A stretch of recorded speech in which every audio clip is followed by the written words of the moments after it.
نبی صلی اللہ علیہ وسلم نے فرمایا کہ اس شخص کی نماز نہیں جس کی ناک پیشانی کی طرح زمین پر نہیں لگتی. اب آپ دیکھیں نا کتنی اہمیت ہے کہ ناک بھی لگے. اس کا بھی کچھ عمل دخل ہوگا نا, اللہ ہی حکمتیں بہتر جانتا ہے.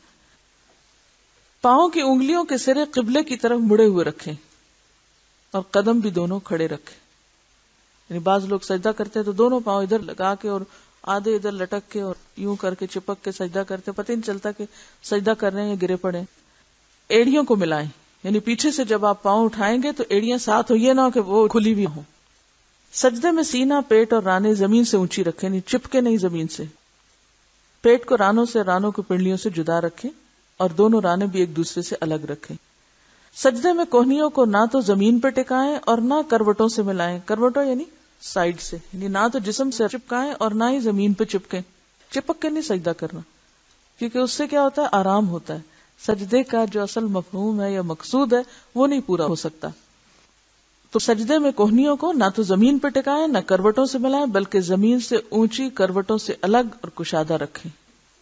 سجدے کی حالت میں نبی صلی اللہ علیہ وسلم اپنی کلائیوں کو, یعنی کوہنی اور ہاتھ کے درمیان جو بازو کا حصہ ہے اس کو کلائی کہتے ہیں, ان کو زمین پر نہیں لگاتے تھے بلکہ انہیں اٹھا کر رکھتے اور پہلوؤں سے دور رکھتے. یعنی جڑ جکڑ کے نہیں سجدہ کرنا چاہیے اور نہ ہی چپک کے, بلکہ نارمل نیچرل طریقے سے. اور آپ تو اس طرح پہلوؤں سے الگ کرتے یہاں تک کہ پچھلی جانب سے دونوں بغلوں کی سفیدی نظر آتی تھی.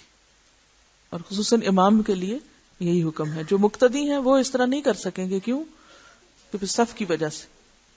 ہاں, آپ الگ نماز پڑھ رہے ہوں جیسے نفل نماز وغیرہ, گھر میں جو مرد حضرات ہیں یا خواتین اپنی نماز پڑھیں تو وہ اندر کے کمرے میں ان کو نماز کا حکم ہے, اسی وجہ سے کہ پھر وہ آرام سے سجدہ وغیرہ کر سکیں. بہت سے لوگ یہ کہتے ہیں نا کیونکہ خواتین کا پردہ ہے اور ستر ہے اور حیا ہے. بالکل ٹھیک ہے, آپ درست فرماتے ہیں, لیکن دوسری طرف حکم کیا ہے کہ خواتین کی نماز صحن سے زیادہ کہاں بہتر ہے؟ کمرے کے اندر, اور کمرے سے بھی بہتر کہاں ہے؟ اور اگلے کمرے میں. ٹھیک ہے, اور اس میں حکمت کیا ہے کہ پھر آپ اطمینان سے اپنا سجدہ وغیرہ کر سکیں. رسول اللہ صلی اللہ علیہ وسلم فرماتے ہیں, مجھے حکم دیا گیا ہے کہ میں 7 ہڈیوں پر سجدہ کروں, پیشانی, دونوں ہاتھوں, دونوں گھٹنوں, دونوں قدموں کے پنجوں پر, اور یہ کہ ہم نماز میں اپنے کپڑوں اور بالوں کو اکٹھا نہ کریں.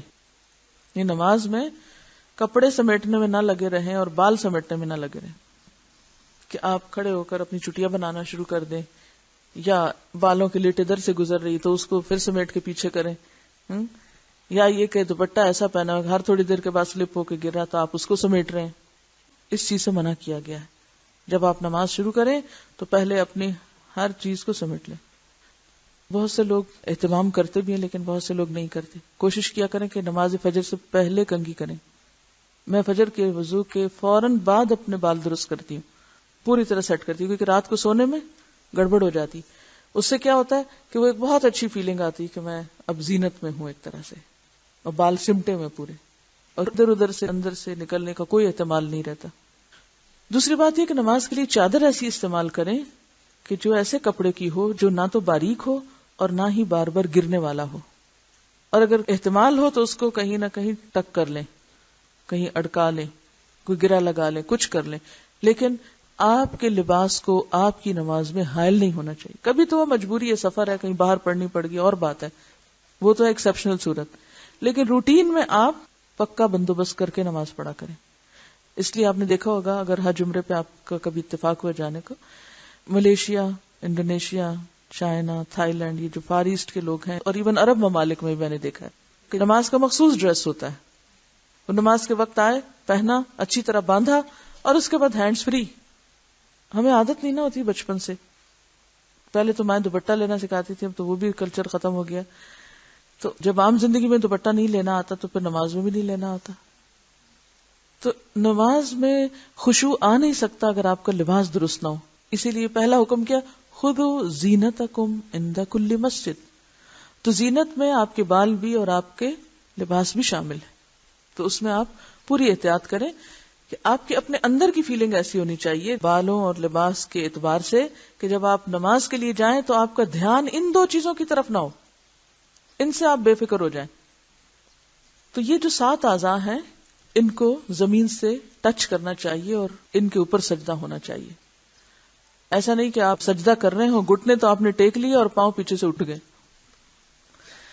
عورتیں بازو نہ بچھائیں. بہت سی عورتیں سجدے میں بازو بچھا لیتی ہیں اور پیٹ کو رانوں سے ملا کر رکھتی ہیں اور دونوں قدموں کو بھی زمین پہ کھڑا نہیں کرتی. واضح رہے کہ یہ طریقہ رسول اللہ صلی اللہ علیہ وسلم کے فرمان کے خلاف ہے. رسول اللہ صلی اللہ علیہ وسلم نے فرمایا تم میں سے کوئی، یعنی تم میں سے کوئی کا لفظ آتا ہے احدکم، تو کوئی ایک، مرد اور عورت دونوں شامل ہو سکتے ہیں اس میں، اپنے بازو سجدے میں اس طرح نہ بچھائے جس طرح کتا بچھاتا ہے. کتے کے بیٹھنے کی پوزیشن دیکھی ہوگی آپ نے، پورے ہاتھ سامنے رکھے ہوتے ہیں. تو نبی صلی اللہ علیہ وسلم کے اس فرمان سے صاف ظاہر ہے کہ نمازی کو اپنے دونوں ہاتھ زمین پر رکھ کر دونوں کونیاں زمین سے اٹھا کر رکھنی چاہیے. نیز پیٹ بھی رانوں سے جدا رہے اور سینہ بھی زمین سے اونچا ہو، یعنی زمین پر چمٹ کے نہیں. آپ صلی اللہ علیہ وسلم کے ارشاد کے مطابق سجدے میں اپنے دونوں ہاتھ زمین پر رکھ اور اپنی دونوں کوہنیاں بلند کر، یعنی آپ نے خود طریقہ یہ سکھایا، ہاتھ زمین پر رکھ، کونیاں اونچی رکھ. رسول اللہ صلی اللہ علیہ وسلم جب سجدہ کرتے تو اگر بکری کا بچہ باہوں کے نیچے سے گزرنا چاہتا تو گزر سکتا تھا، یعنی اتنا پراپر سجدہ ہوتا. آپ دیکھیں گے کہ جب آپ چمٹ کے زمین سے سجدہ کرتے ہیں تو بالکل خون سر کی طرف پھر نہیں آتا، نہ ہی پیشانی پہ کوئی پریشر پڑتا ہے، بلکہ ایک آرام دہ کیفیت ہو جاتی. سونا چاہیں تو سو بھی سکتے ہیں. خواتین کو عام طور پر اپنے مسل اور خاص طور پہ پیٹ کے مسل جو ہیں پریگننسیز وغیرہ کی وجہ سے ان کے لوز ہونے کا، ڈھیلا ہونے کا بہت خوف ہوتا ہے. تو اس کے لیے بہتر کیا ہے کہ پھر وہ ناک کو زمین پر ٹکا کر صحیح پوزیشن پہ سجدہ کریں تو ان کے مسلز ٹائٹ رہیں گے. کمر کی تکلیف کے لیے بہترین ایکسرسائز ہے. عموماً خواتین بیچاریوں کو کمر کا پرابلم ہے. کئی دفعہ سوچتی ہوں کہ ہمارے ہاں مردوں میں سے کم ہی کہتے ہیں کوئی کہ ہماری کمر میں تکلیف ہے. عورتوں کی اکثریت کو میں نے یہ کہتے ہوئے سنا ہے کہ کمر میں تکلیف ہے. اس کی ایک بڑی وجہ یہی ہے کہ عورتیں ہمارے ہاں کی صحیح سجدہ نہیں کرتی یا انہیں کرنے ہی نہیں دیا جاتا، اور بعضوں کا ضعیف روایات کا سہارا لے کے ان کی اور مردوں کی نماز میں لمبے چوڑے فرق بتائے جاتے ہیں. انہوں نے بتایا کہ ان کے لوئر ابڈومن میں پین رہتی تھی. ڈاکٹر نے بتایا کہ ان کے یوٹرس کی پوزیشن ٹھیک نہیں، تو اس پر انہوں نے ان کو ایک ایکسرسائز تجویز کی، اور وہ یہ تھی کہ جس طرح مرد حضرات سجدہ کرتے ہیں اس طرح دن میں 3 بار 15-15 منٹ کے لیے اسی پوزیشن میں رہیں، اور صرف اس طریقے پر عمل کرنے سے ان کی تکلیف دور ہو گئی. تو ایک حقیقت ہے کہ اس طریقے پر نماز ادا کرنا جو ہے وہ صرف اللہ کے ذکر میں ہی خشوع اور اللہ کی یاد میں ہی زیادہ خشوع نہیں دیتا، بلکہ اس کے ساتھ ساتھ آپ کی جسمانی صحت اور آپ کی طاقت پر بھی اثر انداز ہوتا ہے. میں آج بھی سوچ رہی تھی صبح کہ اگر ہماری صحت ٹھیک نہیں، ہمارے اندر جان نہیں، انرجی نہیں، طاقت نہیں، کوئی بھی عبادت ڈھنگ سے نہیں ہو سکتی. نہ لمبا قیام ہو سکتا ہے، نہ لمبے سجدے ہو سکتے ہیں، نہ لمبے رکوع ہو سکتے ہیں. ہمت ہی نہیں. ہمت کیوں نہیں؟ اس میں ایک وجہ، باقی سارے اسباب دیکھ لیجئے صحت کی خرابی کے، اس میں سے ایک سبب غیر فطری زندگی بسر کرنا ہے، سنت کے خلاف جانا ہے. کیونکہ قرآن پاک میں ایک آیت آتی ہے فَلْيَحْذَرِ الَّذِينَ يُخَالِفُونَ عَنْ أَمْرِهِ أَن تُصِيبَهُمْ فِتْنَةٌ أَوْ يُصِيبَهُمْ عَذَابٌ أَلِيمٌ. وہ لوگ جو رسول اللہ صلی اللہ علیہ وسلم کے حکم کی مخالفت کرتے ہیں انہیں اس بات سے ڈرنا چاہیے کہ کہیں وہ کسی فتنے میں نہ پڑ جائیں یا انہیں دردناک عذاب نہ پہنچے.